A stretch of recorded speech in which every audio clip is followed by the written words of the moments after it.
करेगा या जितनी लीलाएं करेगा उतने प्रकार के नाम रखते हो। सुनो नंदरानी, ये तुम्हारे गोद में जो बालक है यह निश्चित रूप से रोहिणी का बालक है, इसलिए इसका नाम बलराम पड़ेगा। बोलो कृष्ण कन्हैया लाल की जय, भागवत भगवान की जय। नामकरण संस्कार मनाया जाता है। इधर भगवान धीरे धीरे बड़े हो रहे हैं। आज भगवान घूमने के लिए बरसाना जा रहे हैं। भगवान घूमने के लिए बरसाना जा रहे हैं। बरसाने जा रहे हैं तो क्या देख रहे हैं कि एक विश्वानु की नंदिनी है, नाम है राधा। भगवान ने जैसे राधा जी को देखा,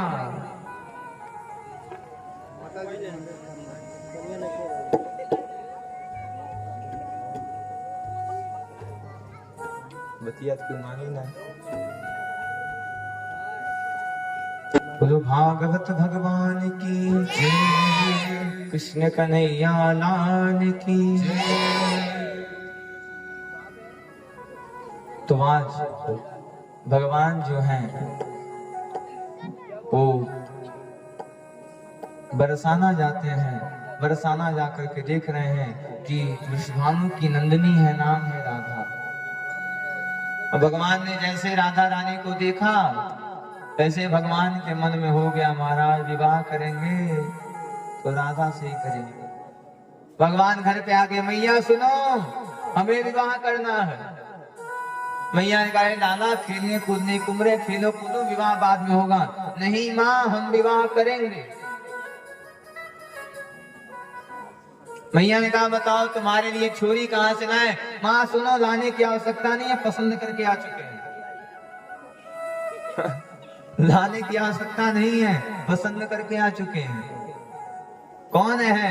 भगवान कह रहे हैं, राधिका गोरी से, ब्रज की छोरी से, मैया करा दे मेरो ब्याह। राधिका गोरी से, ब्रज की छोरी से, मैया करा दे मेरो ब्याह।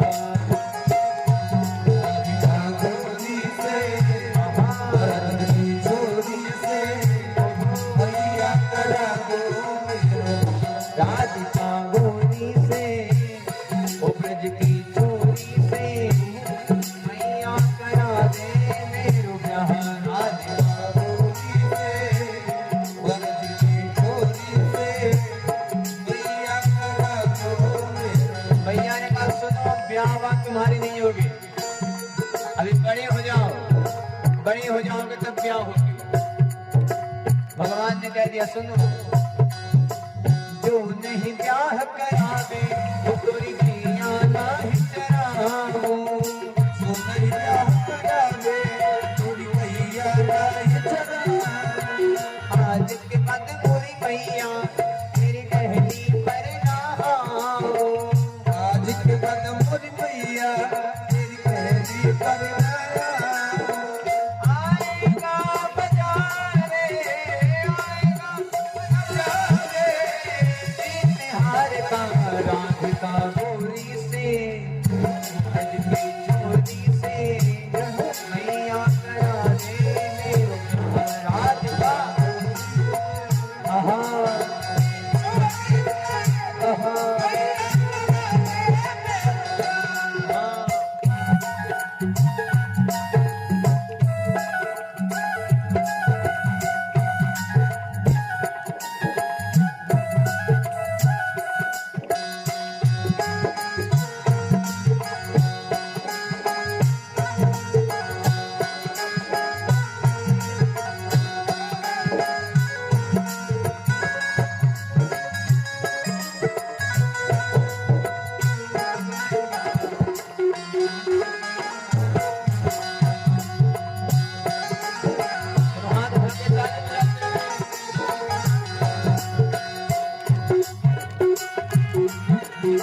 राधिका गोरी से ब्रज की चूरी से मैया करा दे मेरा राधिका गोरी से ब्रज की चूरी से मैया करा दे राधिका गोरी से ब्रज की चूरी से मैया करा दे मेरा मैया करा दे मेरा मैया करा दे मेरा। बोलो भागवत भगवान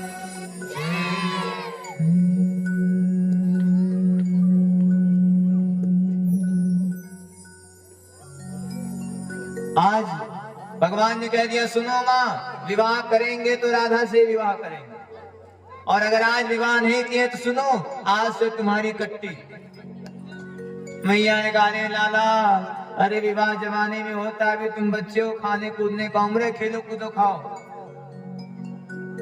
भगवान ने कहा मैया विवाह करेंगे। मैया ने तुरंत माखन लाया।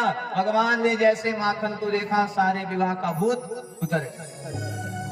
मैया ने कहा चलो ठीक है अभी अब बात हो गई, अगर विवाह हो गया होता तो पता चलता इसको भी दौड़ा के खिलाना पड़े और बहू को भी दौड़ा करके खिलाना, इसे भी दौड़ा करके खिलाना पड़ता है तो बहू को भी दौड़ा करके खिलाना पड़ेगा।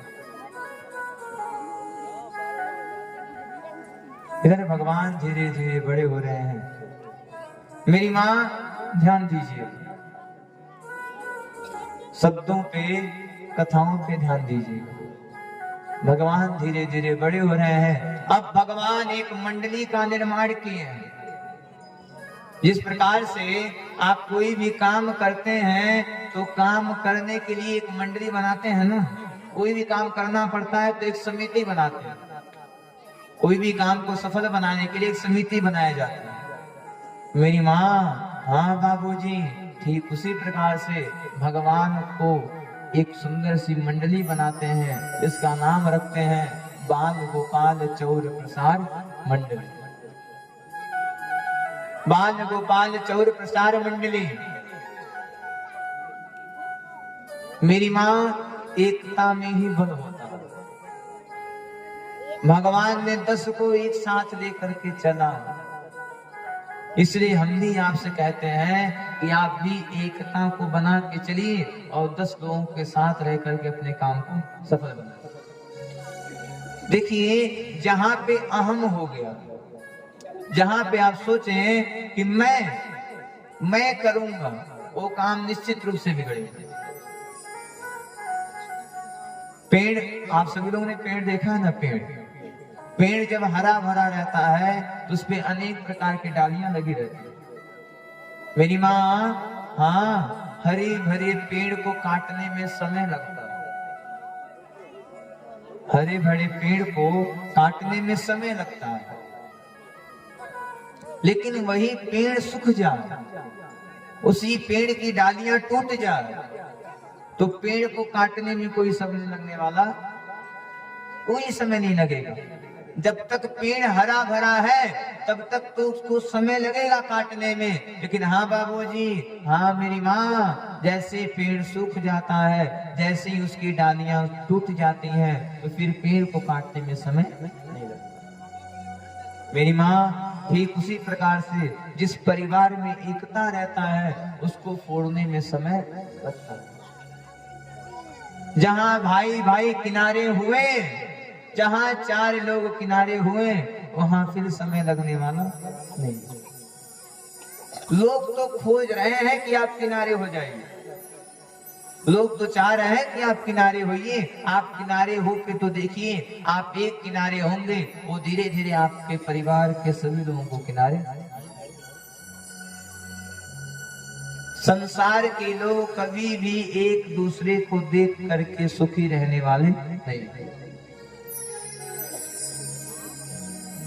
संसार के लोग कभी नहीं खुश होंगे। अगर आप अच्छे से पहन रहे हैं तब भी उनको जलन होता है कि हमसे अच्छा क्यों पहन रही है, हमसे अच्छा क्यों कर रहा है।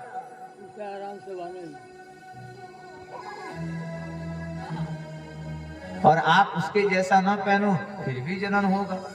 देखो इसके पास कुछ है ही नहीं, नहीं पहनते तब भी जलन है, पहन लोगे फिर भी जलन है।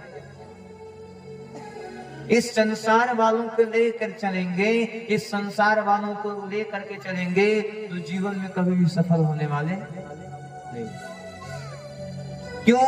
क्योंकि यह संसार के लोग चाहते ही नहीं है कि आप सुखी से रहिए। जो काहूं की सुनहि बड़ाई, श्वास ले अरू जोड़ न जाए। अगर कोई व्यक्ति आपकी बड़ाई सुन लिया, अगर आपका प्रशंसा देख लिया, तो उसी समय से उसका सांस रुकना शुरू हो जाए। अरे महाराज हमसे आगे कैसे जा रहा, अरे महाराज हमसे सुखी कैसे हैं। जो काहूं की सुनहि विपत्ति, राज प्राप्त अरुचित हरिचित्त। अगर किसी की विपत्ति कोई सुन लिया, अरे जय हो महाराज फलाने रो रहे थे। संसार के लोग चुपचाप होकर के आपके दुखों की बात सुनते हैं और हंस हंस के चौराहों पर गाते हैं। जब आप कहेंगे भैया देखो बहुत परेशानी है, खूब सुनेंगे, हाँ भैया सही बात है, अरे भैया ऐसी बात है, हाँ बहुत दुख पड़ रहा है। आपके दुख की बातों को मेरी माँ सुनते हैं और वही बात चौराहे पे जाकर के हंस हंस के गाते हैं। उसी बात को चौराहे पे बैठ के हंस के कहेंगे, अरे फलाने फलाने तो ऐसे कह रहे थे, फलाने तो ऐसे कह रहे थे। मेरी माँ जीवन में सफल होना है, जीवन में आगे बढ़ना है तो एकजुट होकर के रहिए। क्यों? क्योंकि एकता में बल हो जाता है, एकता में ही बल है। एक परिवार को आगे बढ़ाने के लिए एक पति और पत्नी की आवश्यकता पड़ती है। क्या पति अकेले परिवार को आगे बढ़ा देगा? बोलो मेरी माँ, क्या पत्नी अकेले परिवार को आगे बढ़ा देगी? हाँ हाँ या फिर ना?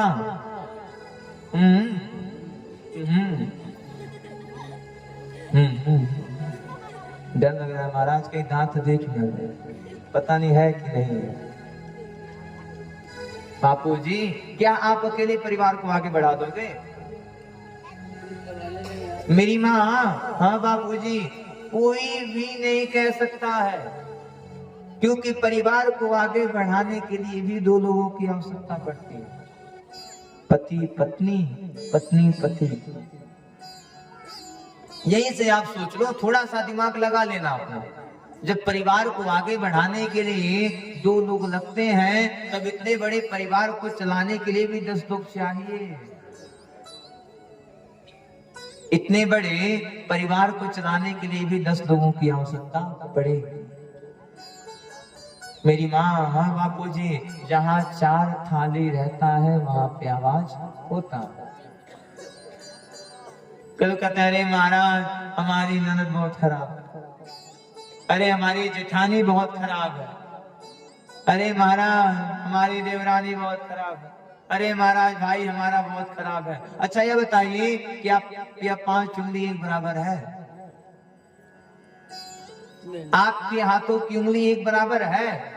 जब आपके हाथों की उंगली एक बराबर नहीं है तो आपके परिवार वालों का मन एक जैसे कैसे हो सकता है? आपके परिवार वालों का मन भी एक जैसा नहीं होगा। किसी को खट्टा पसंद है, किसी को मीठा पसंद है। मेरी माँ, जहाँ 5 थाली इकट्ठा रहती है, अच्छा आप लोग बर्तन स्टैंड में रखते होंगे तो बर्तन निकालते समय आवाज निकलती है, हरगिज की बात, आवाज निकलेगी। अब इतने से सोच लो, जहाँ 10 थाली रखा गया है वहां पे आवाज होगी, जहाँ 10 लोग हैं वहां पे खटपट होगी। अब ऐसा नहीं है कि थोड़ी सी लड़ाई हो गई तो जाओ तुम किनारे हम किनारे। माई बाप, संसार के लोग चाहते हैं कि आप अलग होकर रहिए। क्यों? क्योंकि इनको आपका सुखी परिवार देखा नहीं जाता। इनको अच्छा लगता ही नहीं है कि आप अच्छे से रहो, अच्छे से बैठो, अच्छे से परिवार में जाओ। ये तो सोचते हैं कि हम जैसे हैं वैसे भी हो जाए। आपका परिवार क्यों टूटता है? जानते हैं, जिस घर में बाहरी लोग आकर के राय देना प्रारंभ कर दें, समझ जाइए वो घर टूटना प्रारंभ हो। जिस घर के लोगों को बाहरी लोग लगे राय देने, समझ जाइए वो घर गया। और एक बार अगर भाई भाई के मत में गंदगी आ गई, फिर वो गंदगी साफ होने वाली। सफेद धोती में अगर दाग लग जाए तो क्या वह साफ होगा? लाल रहे तो चल जाएगा, नीला रहे तो चल जाएगा, पीला रहे तो चल जाएगा, लेकिन सफेद में दाग लग जाए तो दाग जाने वाला नहीं। मेरी माँ ठीक उसी प्रकार से एक बार अगर मन में भेद हुआ तो फिर भेद मिटने वाला नहीं। आपका घर क्यों टूटता है, उसका कारण है। अगर बेटा आपकी बात नहीं मानता तो आप बेटे से नहीं कहते हो, पड़ोसी से जाकर के कहते हो। आप बेटे से नहीं कहोगे, पड़ोसी से कहोगे, अरे बेटा आपका है, गलती आप कर दिया, आप बेटे से कहो, बेटा यह गलत है, तुम गलत रास्ते पे जा रहे हो। आपने कभी अपने बेटे को सिखाया ही नहीं, बशर्ते उसकी शिकायत पड़ोसी से जाके कह दी। अब बेटे को भी गुस्सा लग गया, देखो हमारी शिकायत हमारे बाप पड़ोसी से कर रहे हैं, भाई गुस्सा तो उसे लगेगा ही। माताएं अपनी बहू की शिकायत अगर पड़ोसी वालों से न करें तो सासू माँ कभी भूख नहीं सोएंगी। लक्षण है महाराज, आदत है, बहू की शिकायत बगल में, मेरी बहू ऐसी है। अरे नई नवेली लड़की आपके घर में आई है तो समय लगेगा उसे परिवर्तन होने में। ना जाने किस परिवार से आई है, ना जाने कैसे रिश्तों को देखते हुए आई है, उसको आपके घर को समझने में समय लग सकता है।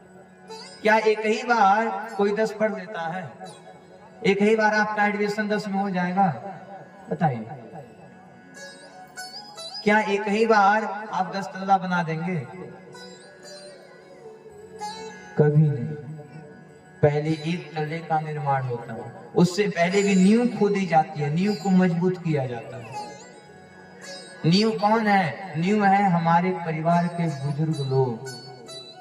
अगर हमारे परिवार के बुजुर्ग ही मजबूत रहेंगे तो फिर घर रहने वाला। मेरी माँ, जहां लोग ही नरमस हो गए वहां तो घर टूटेगा ही टूटेगा। अब बहू आपकी बात नहीं मान रही है, भाई आप भी आई होगी तो आपके साथ भी ऐसा हुआ हो। वो किसी और परंपरा से थी, आप किसी और परंपरा से हो, उसे आपके घर को समझने में समय लगेगा। अच्छा, एक बात हमारे मन में अभी आ गई, बता दें आपको।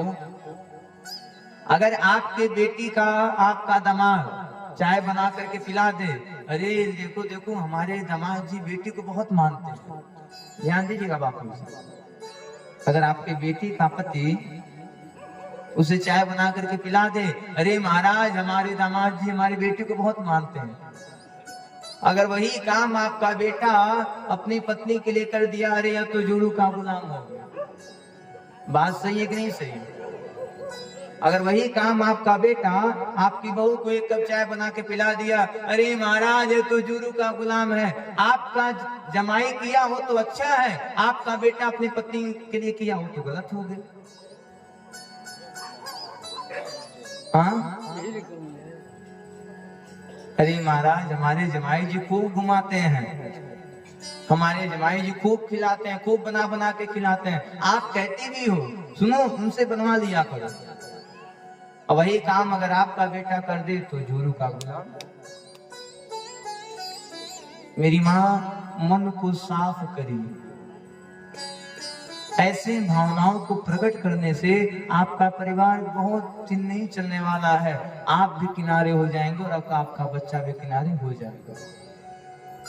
अगर आप अपनी बेटी को अच्छे से देखना चाहती हैं, अगर आप चाहती हैं कि आपकी बेटी जहाँ जाए वहाँ अच्छे से रहे, उसका मान सम्मान हो, तो आप भी अपने बहू का मान सम्मान करना प्रारंभ करें। अगर आप अपने बहू का सम्मान नहीं करेंगे तो आपकी बेटी का भी सम्मान नहीं होगा। क्यों? क्योंकि वो भी एक न एक दिन किसी की बहू बनेगी। अच्छा, लोग करना नहीं चाहते लेकिन पाना सब लोग चाहते हैं। बिना किए पाना सब लोग चाहते हैं। अरे महाराज करना ना पड़े। बिना मेहनत के प्राप्त किया हुआ धन सार्थक नहीं होता। मजा तो आएगा, 1 लाख कहीं से मिल गया, अरे महाराज मजा आएगा, लेकिन 1 लाख कब खत्म हो जाए कोई जानने वाला नहीं। हम अपने जीवन का अनुभव आपसे बताते हैं। हमारे पास अगर 1 रुपए भी रहता है तो मुझे अंदर से ऐसी अनुभूति होती है कि मेरे पास 1 लाख है। 1 रुपए में मेरा सारा काम भी हो जाता है और उसी 1 रुपए में 1 रुपया मेरा बच भी जाता है।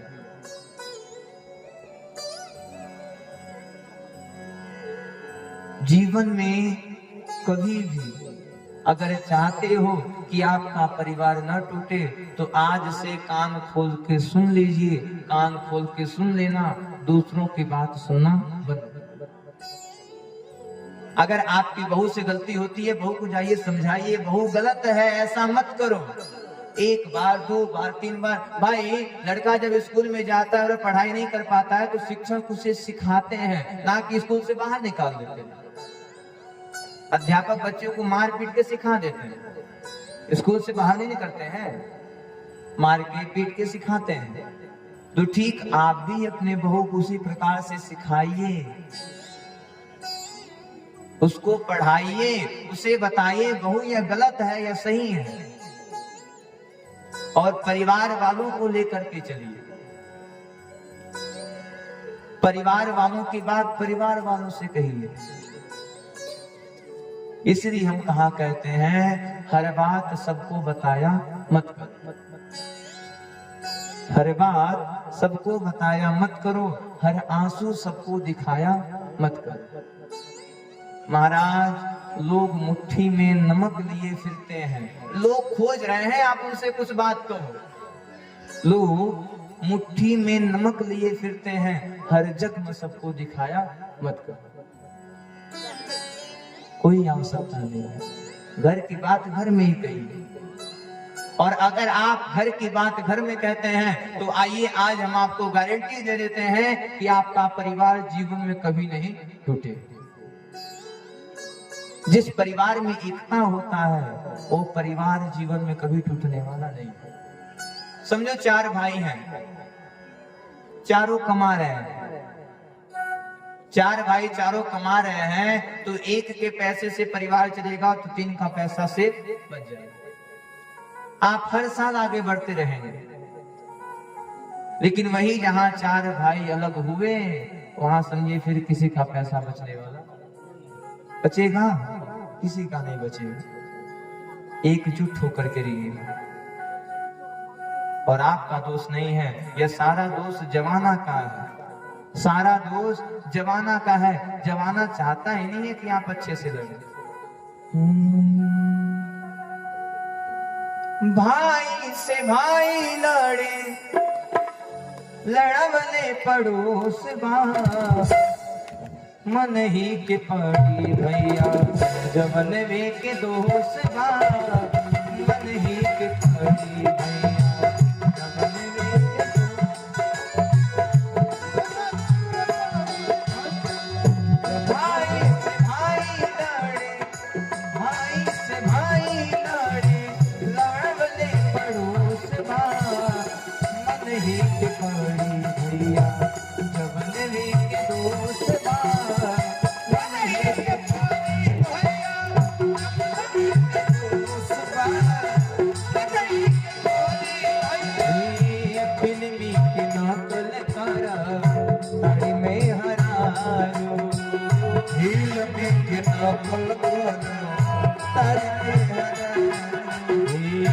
मर्दे के संगे संगे ये ताड़ी दारू,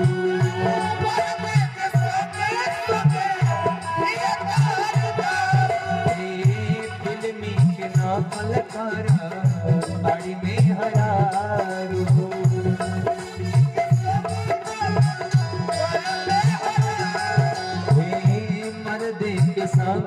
संगे पियतारी दारू।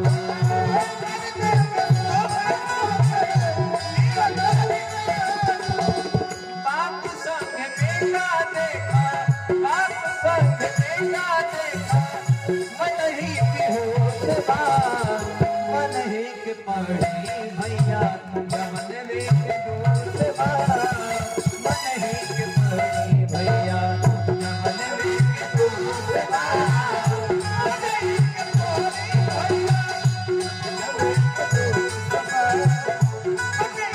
पड़ी भैया लोचा के राज भइल धर्मी घराता।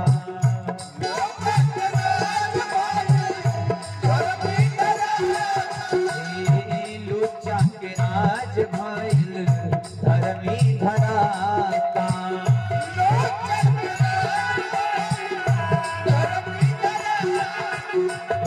पैसा के चलते जान भैया के बराता।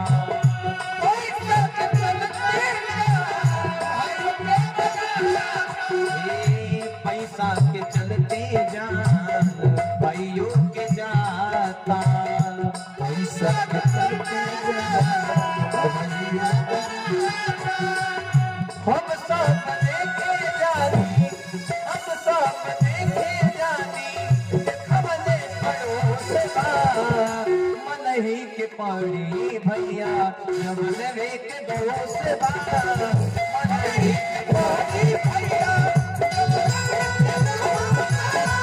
मन ही के पड़ी भैया जमन वे के दोस्त बा, मन ही के पड़ी भैया जमन वे के दोस्त बा। भाई से भाई लड़े, भाई से भाई लड़े, लड़वले पड़ोस बा, मन ही के पड़ी भैया जमन वे के दोस्त बा, मन ही के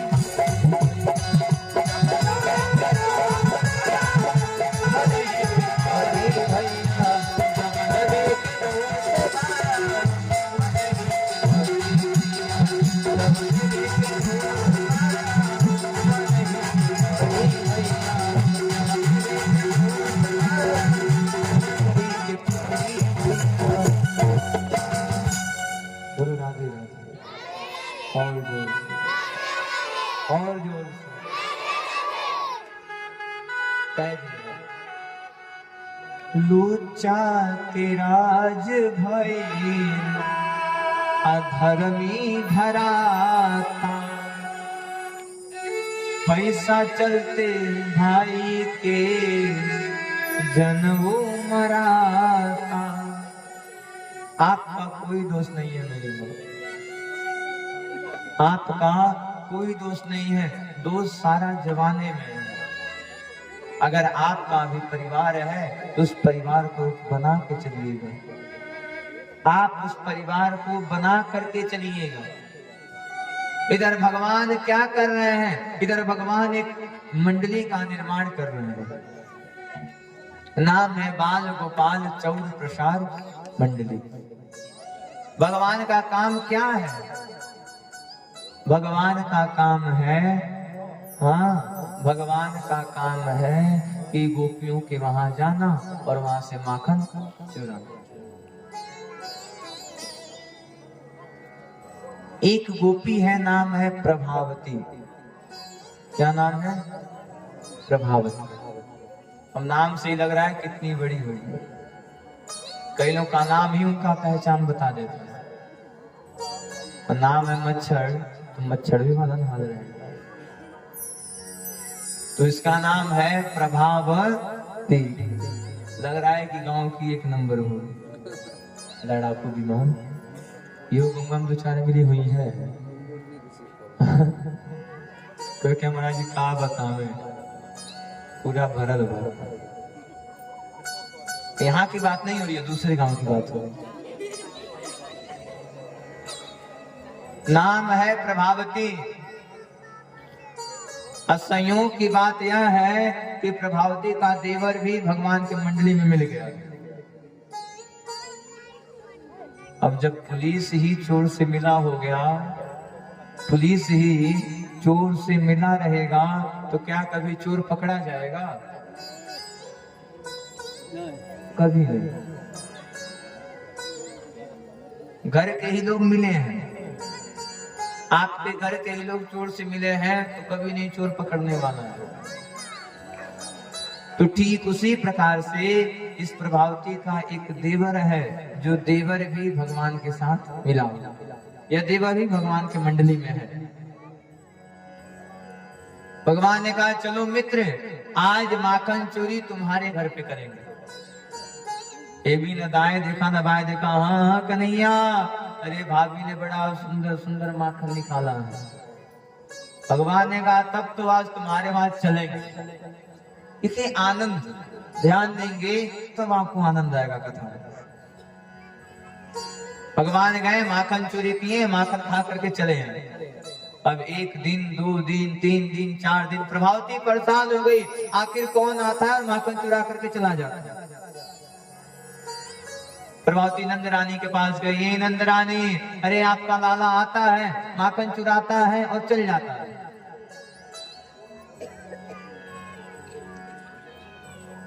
भैया ने कहा सुनो, हमारे वहां इतनी 1000 गायें हैं, हमारे वहां से गांव में दूध दही माखन जाता है, भला हमारा पुत्र तुम्हारे वहां चोरी करने क्यों जाएगा? प्रभावती ने कहा माँ, लग रहा है आपको कि चोर को पकड़ के लाना पड़ेगा। अब मुझे चोर को पकड़ना ही पड़ेगा, मुझे प्रमाण के साथ काम करना पड़ेगा।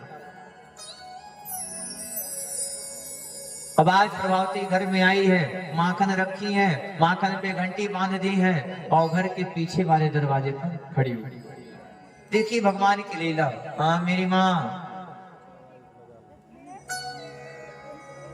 देखिए भगवान की लीला। भगवान रोजाना पीछे के दरवाजे से जाते थे, लेकिन आज प्रभावती पीछे खड़ी है, इसलिए भगवान आज आगे के दरवाजे से ही जा रहे हैं। भगवान गए और देख रहे हैं, जय हो, मटकी में माखन टांगा गया है। भगवान ने देखा घंटी भी बजी है। भगवान ने कहा हे घंटी, खबरदार जो तू बजी। अब घंटी भी शांत, अब क्या करें? भगवान ने समूह को गोल बनाया, नीचे 4 उसके ऊपर 3 उसके ऊपर भगवान खड़े हो गए। भगवान माखन निकालते हैं और माखन निकाल के सबसे पहले बंदर को खिलाते हैं, नीचे के लोगों को खिलाते हैं। भगवान हम सभी को सीख दे रहे हैं कि अगर आप ऊंचाइयों की सीढ़ियों पे चढ़ जाएं तो अपना पेट न भर के सबसे पहले अपने पीछे के लोगों का पेट भरिए।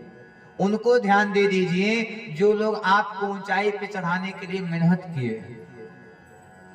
भाई उनका हाथ ही नहीं होता तो आप कैसे आगे जाते? अगर आपके परिवार वालों का साथ होता नहीं, अगर आपके घर वालों का साथ होता ही नहीं, तो आप कैसे इतने आगे जाते? इसलिए जैसे ही आप ऊंचाइयों पे चढ़े, वैसे सबसे पहले अपने परिवार वालों को देखिए, ना कि अपना जीव गर्म करें। लोग जैसे ही पद प्रतिष्ठा को पाते हैं, जैसे पद देखते हैं, वैसे पद के मद में घमंड आ जाता है, परिवार वालों तक को भूल जाते हैं। उन परिवार वालों को कभी मत भूलिएगा जो परिवार आपको आज नीचे से ऊपर चढ़ाए। भगवान ने कहा सबसे पहला योगदान नीचे वालों का है, नीचे वालों को खिलाओ। नीचे के सभी लोगों को माखन खिलाया गया। सुनो, इसके बाद बंदरों को खिलाओ। या वही बंदर हैं त्रेता युग वाले। बंदरों ने बहुत मेहनत किया है त्रेता युग में, चलो माखन खाओ। भगवान ने जब सबको खिला लिया, भगवान ने सबको माखन खिलाया, घंटी बजने वाली नहीं। भगवान ने कहा सब लोग माखन खा लिए हैं, अब चलो हम भी खा के देखते हैं। भगवान ने जैसे माखन निकाला, जैसे मुंह में डाला, घंटी बजना प्रारंभ कर दी। घंटी बजी, बाल बाल छोड़ करके भग गए। प्रभावती आई और भगवान का हाथ आके पकड़ लिया।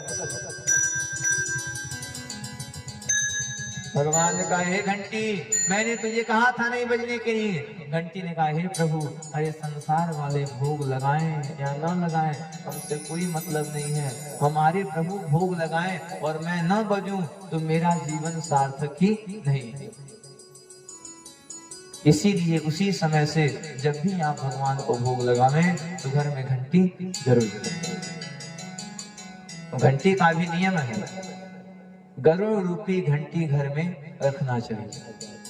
नया फैशन आ गया है, घंटी के ऊपर हनुमान जी बना दिया जा रहा है, घंटी के ऊपर त्रिशूल बना दिया जा रहा है। यह फैशन ही एक दिन आपको ले डूबेगा, यह दिखावा ही आपको ले डूबेगा।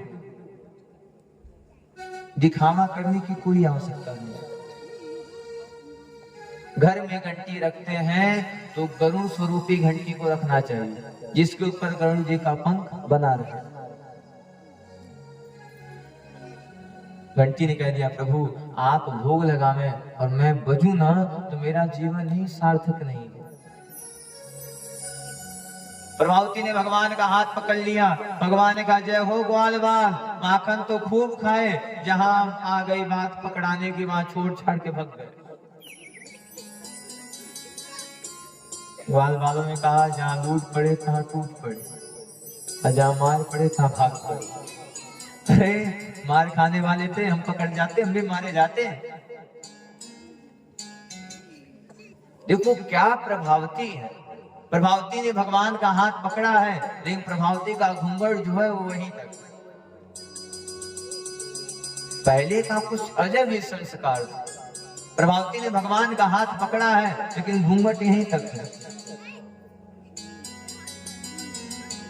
अच्छा, जमाना बदला तो आदमी का संस्कार भी बदल गया।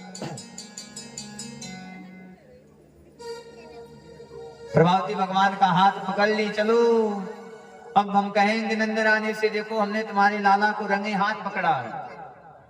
अब भगवान की लीला देखिए, क्या लीला है भगवान, क्या गजब का लीला है। चलो अब मैं प्रभावती चल रही हूँ और कहूंगी नंदरानी से कि देखो हमने तुम्हारे लाला को रंगे हाथ पकड़ लिया।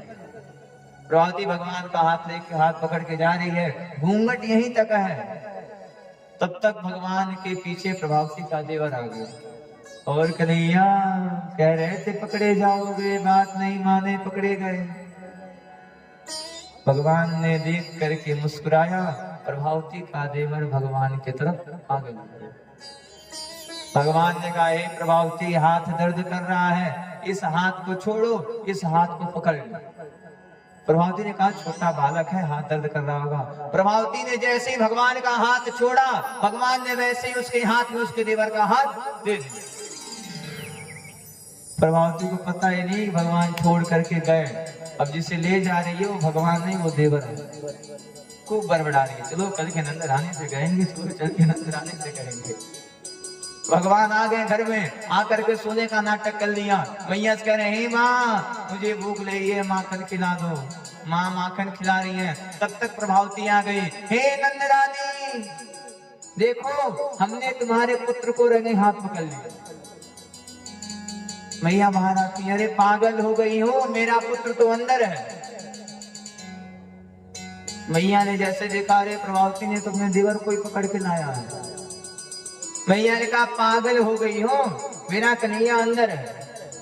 अच्छा, प्रभावती अभी भी माँ की बात को नहीं मान रही, कह रही है, अरे नंदरानी आप इतना झूठ बोलेंगी, हमें पता ही नहीं। अच्छा, आपका कन्हैया अंदर है तो बाहर बुला के दिखाइए। प्रभावती को विश्वास है कि मैं इसे पकड़ी हूँ, कन्हैया है।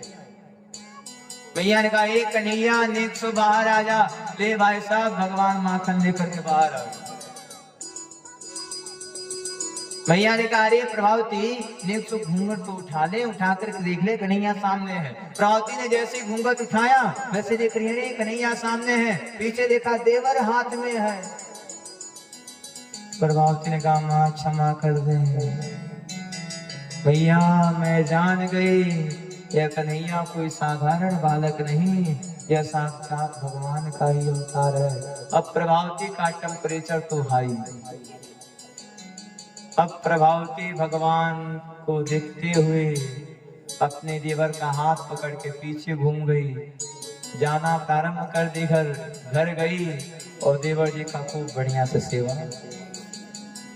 आप लोग अपने देवर की ना करो, वो पहले की बात हो रही है।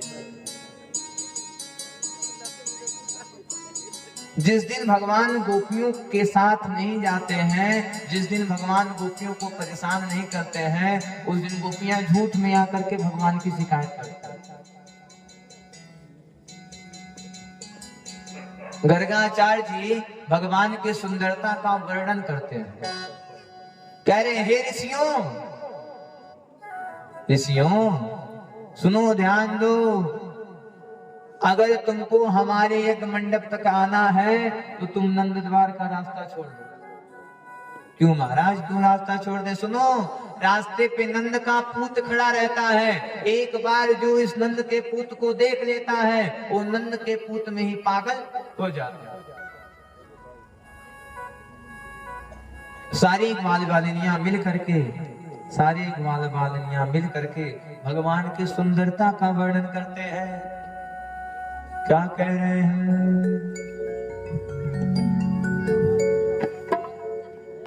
वाह वाह क्या बात है, वाह वाह क्या बात है, रूप तुम्हारा देखते मोहन हाल हुआ बेहाल।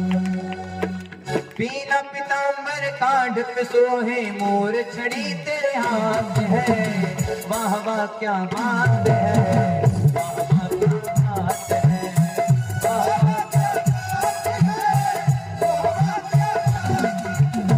वाह वाह क्या बात है, वाह वाह क्या बात है।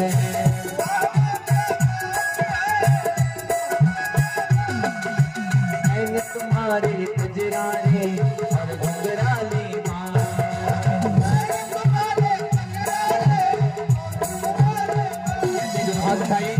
हाथ उठाते हुए और ताली की सेवा करते हुए 1 2 3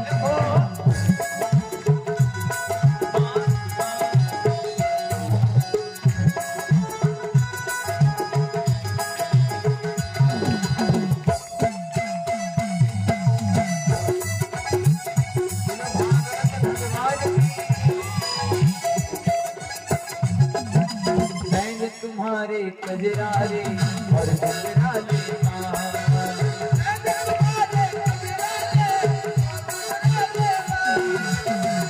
तुम्हारे कजरारे और घुंघराले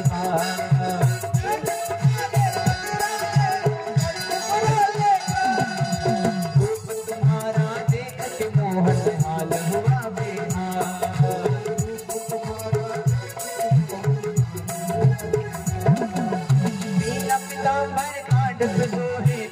पीतांबर कांड पे सोहे मोर, छड़ी तेरे हाथ है, वाह वाह क्या बात है,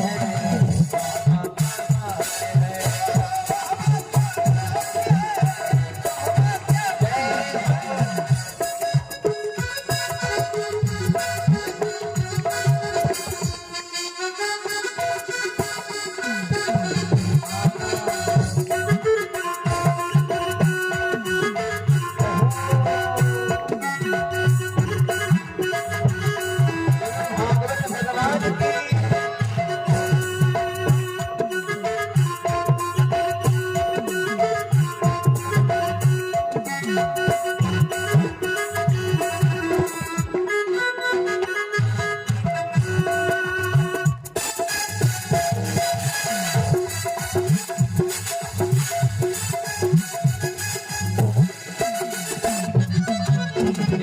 देव भी आते तेरे, हम सब आते साथ हैं।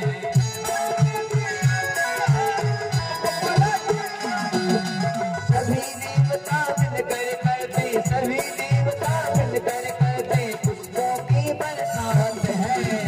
दोनों हाथ उठाइए और ताली बजाते हुए, और जोर से ताली बजाना है। सभी देवता मिलकर करते और पुष्पों की बरसात है। जेकर हाथ बाबू उठाए, नहीं बाबू बात नहीं। वाह वाह क्या बात है,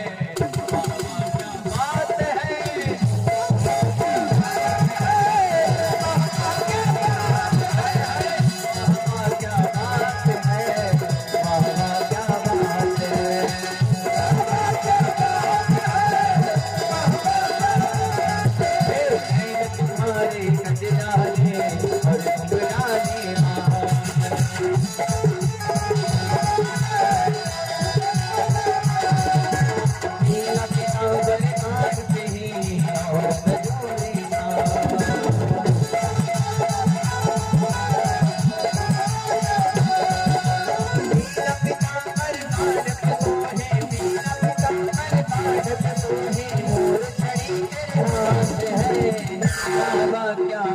है, क्या बात है, क्या बात है,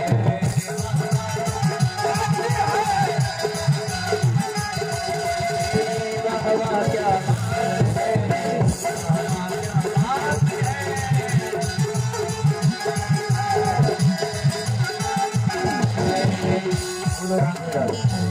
और जोर से, और जोर से कह दिया, वाह वाह क्या बात है, वाह वाह क्या बात है।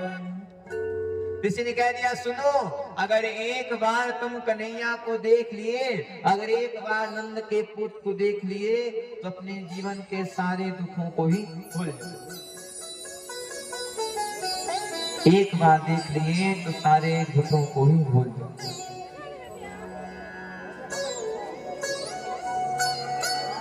अच्छा, गंडकी नदी का नाम कौन कौन सुना है?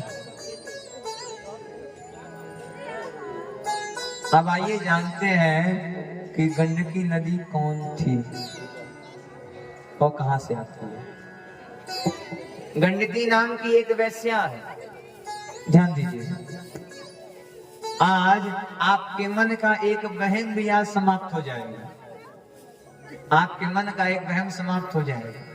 पंडित जी जब सत्यनारायण व्रत की कथा करते हैं तो कहते हैं कि शालिग्राम भगवान की पूजा स्त्रियां नहीं करती। तो आइए हम लोग जानेंगे आखिर स्त्रियां क्यों नहीं करती। शालिग्राम भगवान कौन थे? तुलसी माँ के पूर्व जन्म की कथा, यह सारी कथा आपको क्रमशः प्राप्त हो।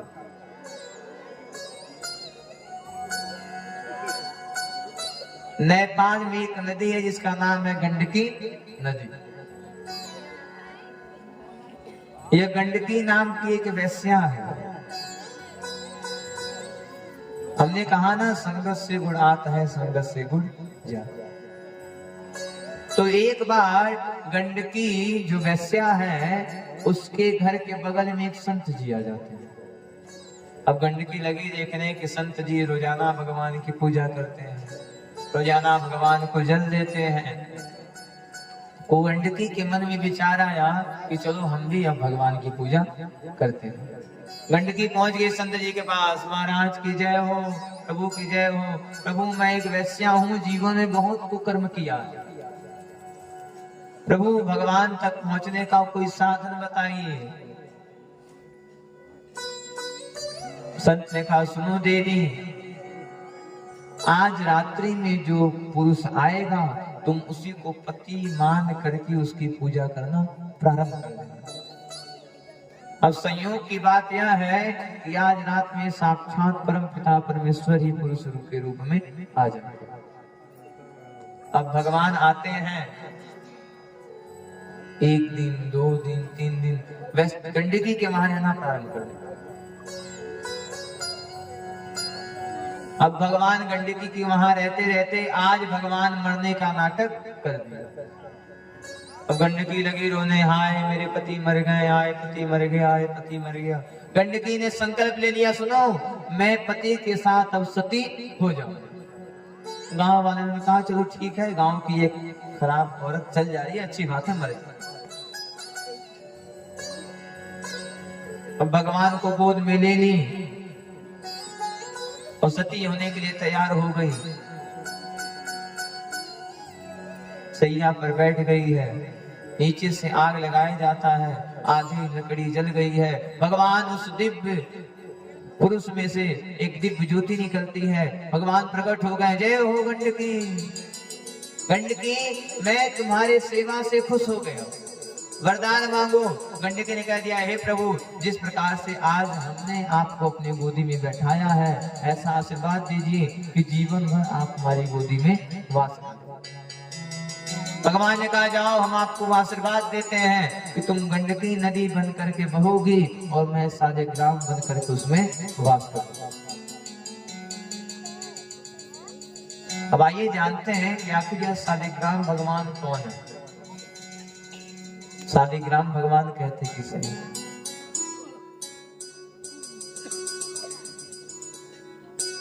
तुलसी जी के पूर्व जन्म की बात भी जानेंगे। तुलसी जी के पिछले जन्म का नाम है वृंदा। क्या नाम है? वृंदा। वृंदा का एक पति है, नाम है जलांधर। वृंदा तो भगवान की खूब पूजा करती है, भगवान की खूब अर्चना करती है, भगवान की खूब पूजा करती है, लेकिन जो इसका पति जलांधर है वो भगवान के साथ आक्रमण करता है, भगवान को नहीं मानता है और भगवान के साथ युद्ध लड़ता है। देवता त्राह त्राह हो गए, अरे महाराज यह जलांधर मारा नहीं जाता है। क्यों नहीं मारा जाता है? अरे इसकी पत्नी बहुत पूजा पाठ करती है, उसका पुण्य इसे आकर के लग जाता है,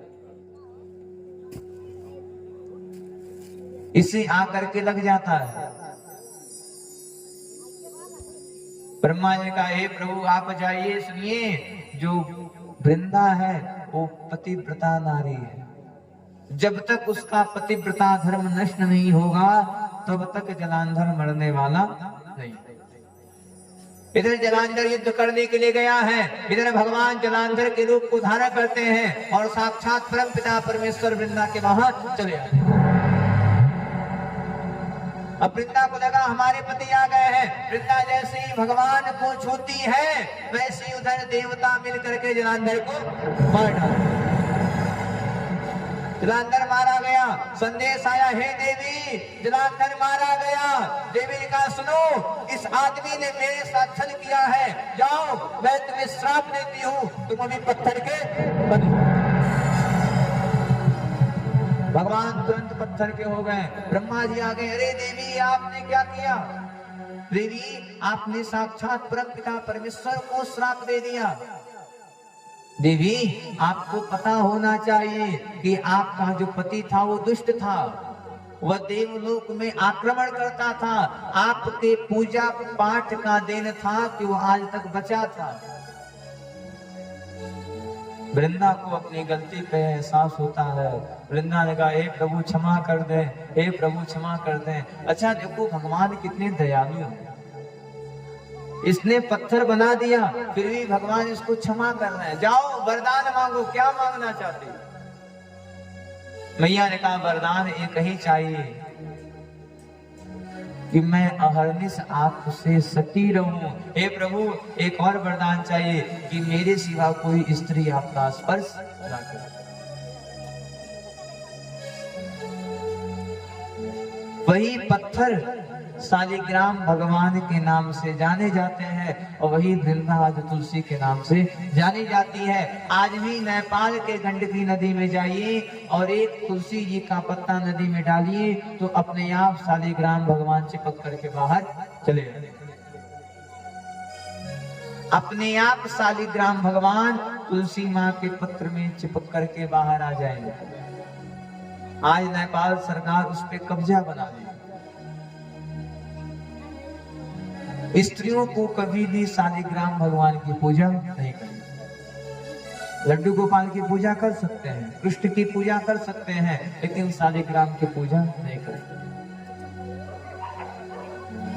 तो तुलसी जी के पूर्व जन्म का नाम क्या था?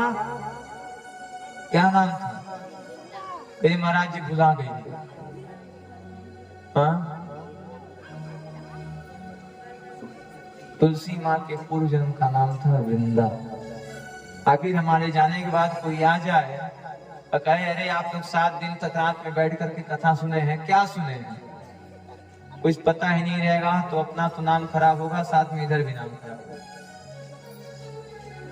यह तो विश्वास है, यह तो विश्वास हमेशा रहता है कि जो कथा, जो बात आपको इस मंच से दे दी जाएगी वो फिर मिलने वाला।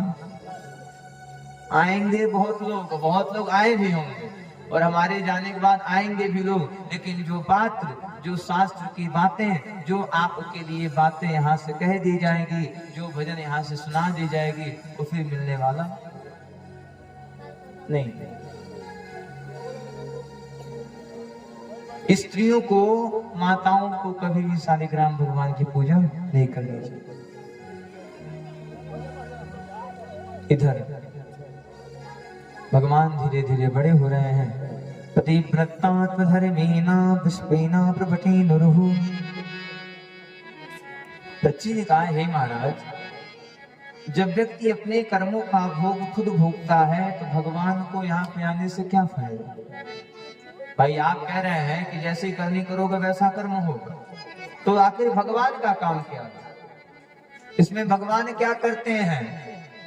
भाई जब मैं खुद कमा के खा रहा हूं तो मालिक की क्या आवश्यकता है? सुखदेव जी ने कहा, हे परीक्षित जी, भगवान क्यों आते हैं? परीक्षित जी, भगवान इसलिए आते हैं, भगवान कर्म को देखते हैं, भगवान आपके दुख को कम करने के लिए आते हैं।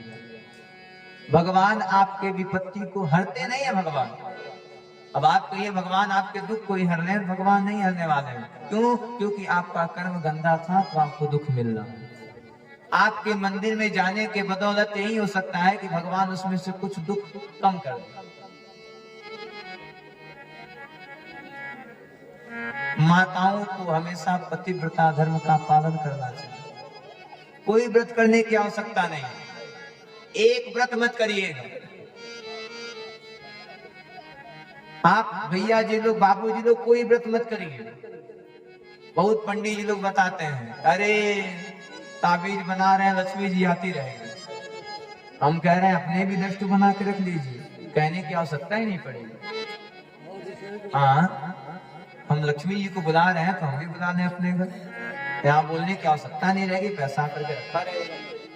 मेरी माँ, बिना कर्म के कुछ मिलने वाला नहीं है, बिना किए कुछ मिलने वाला नहीं है। ज्यादा ढोंग ढांग के चक्कर में पड़ेंगे तो फिर वहीं के वहीं रह जाएंगे।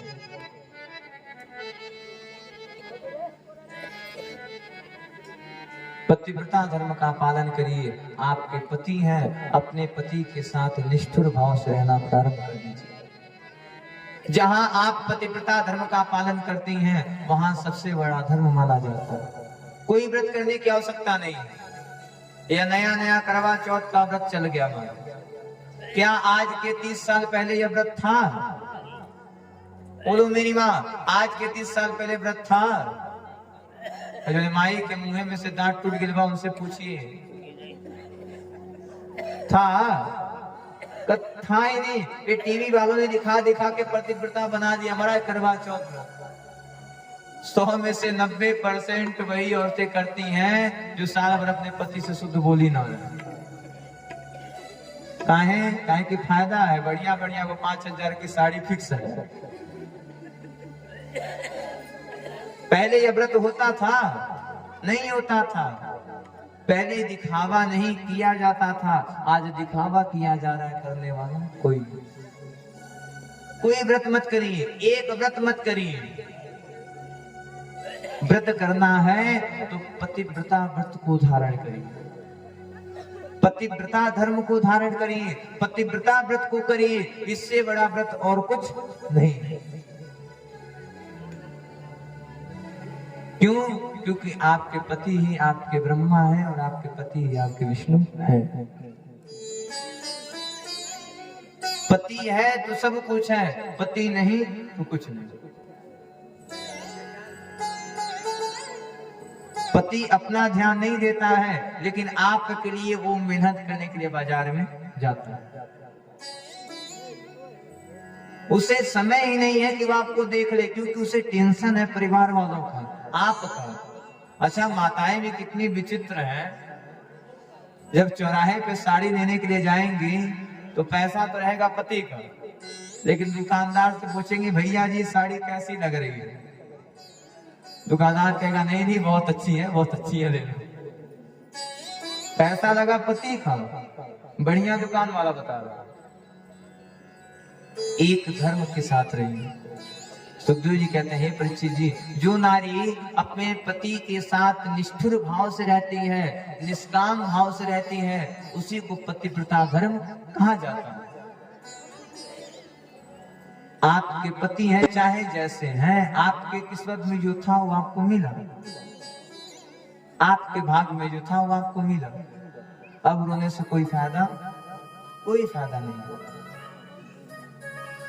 अपने पति के साथ निष्ठुर भाव से रहिए। अच्छा, इनमें से कितनी माताएं अपने पति का पैर छूती हैं? ये महाराज जी क्या करेंगे, हम तो कुछ छुआते हैं।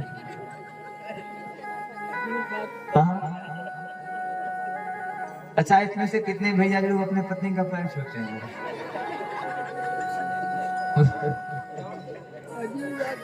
उसका भी एक नियम है। शास्त्र कहता है कि दिवाली के रात में आपको भी अपने पत्नी का पैर छूना चाहिए। क्यों? क्योंकि दिवाली की रात में पत्नी नहीं, वो लक्ष्मी के स्वरूप में देखे जाते हैं। अच्छा, हमारे भैया जी का रोजाना दिवाली। अच्छा, इसमें से कितनी माताएं पैर छूती हैं? हाथ उठाएंगे। नहीं छूती, कोई बात नहीं, झूठे में नहीं कहेगा, यही जा देखा तो है। सब कथा यूट्यूब पे देख रहे हैं, झूठ में करेंगे फिर पकड़े जाएंगे। हाथ नीचे हो गए, नीचे हो गए। सब यूट्यूब पे चल रहा है, लोग देख रहे होंगे। हाँ चलो घर तक बताओ कि कितना झूठ बोलता है। जीवन में माताओं को कुछ करें या ना करें, लेकिन अपने पैर, पति का पैर जरूर छूना चाहिए। पति का पैर छूने से आपको आशीर्वाद मिलेगा और वही आशीर्वाद आपको मजबूत बनाएगा। अपने पति के साथ निष्ठुर भाव से रहिए, कोई छल कपट करने की आवश्यकता नहीं है। और अपने पति के साथ संतुष्ट रहिए। बगल वालों को देखने से कोई फायदा नहीं है, कोई फायदा नहीं है। संतुष्ट रहिए, जैसा मिला अच्छा है, बुरा है आपका है। भैया जी आप भी लो, जैसी पत्नी है अच्छे से रहिए और समय देने का प्रयास करिए। क्यों? क्योंकि यह जो थी पतिव्रता नारी थी। अब आप सोचिए, इसके पतिव्रता में इतनी शक्ति थी कि जलांधर बार बार बच जाता था। हमने आपको कहा ना कि अगर पत्नी पूजा पाठ करे तो 90% पति के पास लग जाएगा, लेकिन अगर वही पति पूजा पाठ करते हैं तो 10%। भैया जी लोग कहेंगे अरे महाराज बुराई हो रही है, जो सही बात है। बोलो कृष्ण कन्हैया लाल की। इधर भगवान धीरे धीरे बड़े हो रहे हैं। आज भगवान के बदमाशी को देखते हुए, भगवान के उदंडकता को देखते हुए नंद रानी भगवान को उखल से बांध रही है और बांधते समय 2 उंगुल रस्सी कम पड़ गई। ब्रह्मा जी आ गए। ब्रह्मा जी ऊपर से कह रहे हैं, हे नंद रानी, अरे तू कितनी निष्ठुर है, अरे साक्षात परम पिता परमेश्वर को बांधने का प्रयास कर रही है। क्या कोई भगवान को बांध सकता है? 2 अंगुल रस्सी नहीं कम हुआ। भगवान ने कह दिया, सुनो, जीवन में कोई ऐसा है ही नहीं जो हमको बांध करके रख दे। भगवान के आंगन में ही नलकूबर और मणिग्यू यमराजू के 2 वृक्ष रहते हैं। भगवान आते हैं, इन वृक्षों का उद्धार करना है। भगवान इन वृक्षों के उद्धार के लिए आते हैं और पेड़ को हिलाते हुए, पोखर को हिलाते हुए, हिलाते वृक्ष के बीच में आते हैं और एक ही बार खींचने ले, वृक्ष टूट करके गिर गया। वृक्ष में से 2 ज्योति निकलती है। 2 ज्योति निकली, एक का नाम नलकूबर, एक का नाम मणिग्रीव।